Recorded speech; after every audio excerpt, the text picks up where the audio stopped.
পাইছোঁ আৰু ৰাইজৰ তৰফৰ পৰা আমি সদায় ৰাইজৰ হৈ মাতোঁ আৰু ৰাইজৰ হকে আৰু দৰিদ্ৰ সীমাৰেখাৰ তলত বসতি কৰা ৰাইজৰ হকে আৰু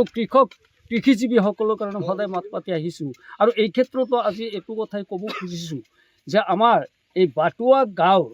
এই যে চব এইটো চাপৰি দেখিছে তো এই চাপৰিটো সম্পূৰ্ণ ম্যাদী পাট্টাদাৰ মানুহৰ মাটি হয় আৰু যদিও তেওঁলোকৰ ম্যাদী পাট্টাদাৰৰ মাটি কিন্তু এই মাটিটো এতিয়া কৃষি উপযোগী নহয় আৰু কৃষি উপযোগী নোহোৱাৰ কাৰণে তেওঁলোকে এটা বিৰাট বিপদগ্ৰস্ত হৈ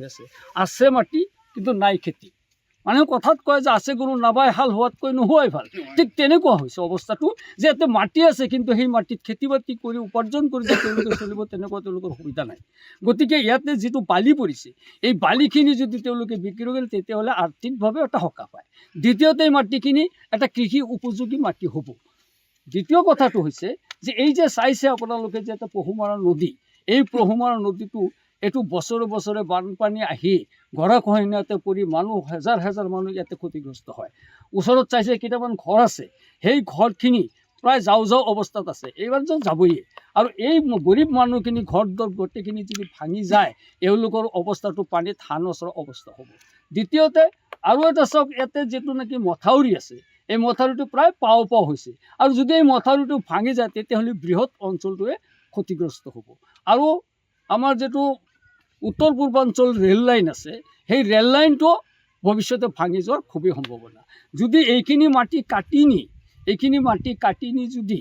নদীটো যদি কাটি নিয়ে তেতিয়াহ'লে নদীটো সিফালে নাথাকি ইফালে আহিব ইয়াতে এটা সমস্যাটো হৈছে কিছুমান ব্যক্তি স্বাৰ্থ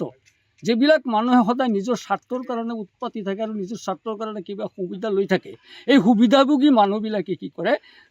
ক'ৰবাত যদি মানে ঠিকাদাৰে কাম কৰিব আহে তেতিয়াও তেওঁলোকে কি কৰে তেতিয়া তেওঁলোকৰ নিজৰ স্বাৰ্থৰ কাৰণে কিবা এটা টকা পইচা বিচাৰে ঠিকাদাৰে টকা পইচা নিদিয়াৰ লগে লগে কি কৰে ৰাস্তা বন্ধ কৰে এই মাটি নিব নিদিওঁ এই ৰাস্তাত কাম কৰিব নিদিওঁ ইত্যাদি অভিযোগ দিয়ে ঠিক তেনেকৈ এই ক্ষেত্ৰতো তেনেকুৱা এটা অভিযোগৰ সৃষ্টি কৰিছে কিছুমান ব্যক্তি আৰু সেই কিছুমান ব্যক্তি মাত্ৰ কিন্তু গোটেই ৰাইজ নহয়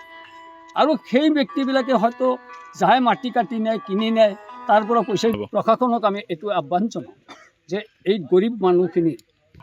আমাৰ এই যিটো পহুমৰা নদীৰ গৰাখহনীয়া এই গৰাখহনীয়াটো ৰোধ কৰিব লাগে মানুহখিনি বচাব লাগে দ্বিতীয়তে ইয়াতে যিটো বালি পৰিছে সেই বালিৰ পৰা মাটিখিনি তেওঁলোকক ইয়াৰ পৰা কাটি নি স্থানান্তৰ কৰি এই মানুহখিনিক এটা সকাহ দিব লাগে এইটো আমাৰ ৰাইজৰ তৰফৰ পৰা সহযোগ অনুৰোধ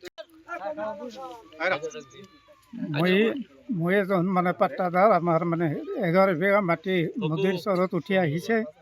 আৰু এই মাটিখিনি যিটো দেখি আছে নদী পহুমৰা নদী এই পহুমৰা নদীৰ গৰাখহনীয়াই আমাৰ ঘৰ সিফালে ঘৰটো যাই পাইছে প্ৰায় মোটামুটি আৰু এই মাটিবিলাক ৰক্ষা কৰিবলৈ মই আহ্বান জনাম ওপৰৱালাক যাতে নদীৰ গৰাখহনীয়াটো মানে ৰোধ কৰিবলৈ আহ্বান জনাইছোঁ ঘৰত আনন্দ আৰু সম্পৰ্কৰ